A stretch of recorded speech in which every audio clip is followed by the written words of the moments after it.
Hi there, it's Rob from the social media and community team here at Thinkific, your #1 platform for professional course creators. It's Thinkific Tips Tuesday, where we share valuable tips to help entrepreneurs build their business. This week, we're talking about Hootsuite. Hootsuite is a social media management tool that helps businesses manage their social media content and channels all on one dashboard. Think of Hootsuite's dashboard as your social media command center. Here are 3 tips on how to use Hootsuite to save time. Tip number 1, bulk schedule posts to save time. For smaller businesses who can't afford a social media team, it's easy to bulk schedule hundreds of messages in advance, so you're always giving your audience fresh content with Hootsuite's bulk upload tool. Tip number 2, use the Hootlet plugin to share from anywhere.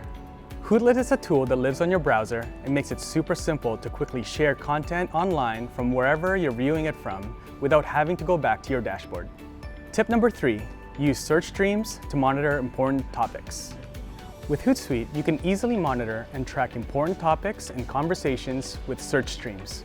Follow hashtags, keywords, and even conversations in one specific location, all in one stream.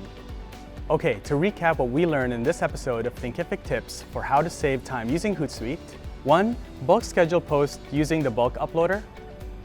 2. Use the Hootlet plugin to share from anywhere. And 3, use search streams to monitor important topics. And finally, if you want to see our full list of the 40+ best online business tools for entrepreneurs, click the link in the description below.